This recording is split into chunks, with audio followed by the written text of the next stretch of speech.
Questi aumenti del gas purtroppo potrebbero essere peggio della pandemia. Si pensava di aver toccato il fondo, dopo l'acqua granda e la pandemia le difficoltà per le vetrerie di Murano non sono finite ancora. Dopo più di 1000 anni di storia, le attività nell'isola rischiano la chiusura per colpa delle bollette. Il prezzo del gas per alimentare i forni è schizzato alle stelle, gli aumenti vanno oltre il 350%. Fino a settembre il gas si pagava sugli 0,20 centesimi al metro cubo a fronte degli 0,90 attuali. Purtroppo nel mese di ottobre abbiamo riscontrato un aumento sia della bolletta del gas metano che dell'energia elettrica attorno al 350%.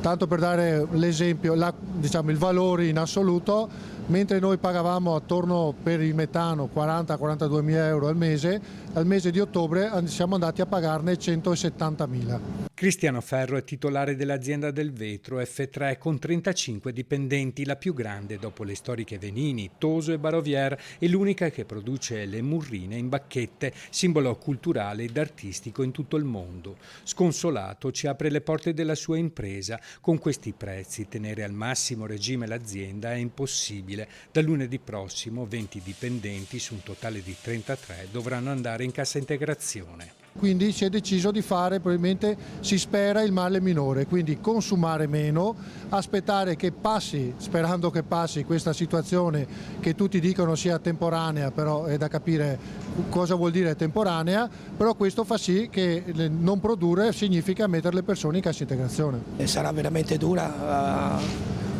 andare avanti con 1000 euro al mese.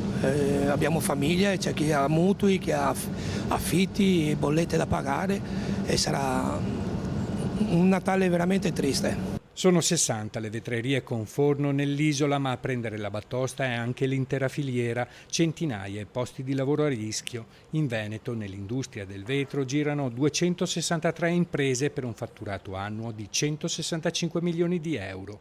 I rischi sono alti, fermare le fornaci e il lavoro significherebbe perdere commesse ed incentivare la concorrenza all'estero. Gli imprenditori chiedono un intervento del governo e della regione. La nostra richiesta è di avere dei finanziamenti, dei sostentamenti in modo da poter lavorare e quindi pagare noi i dipendenti.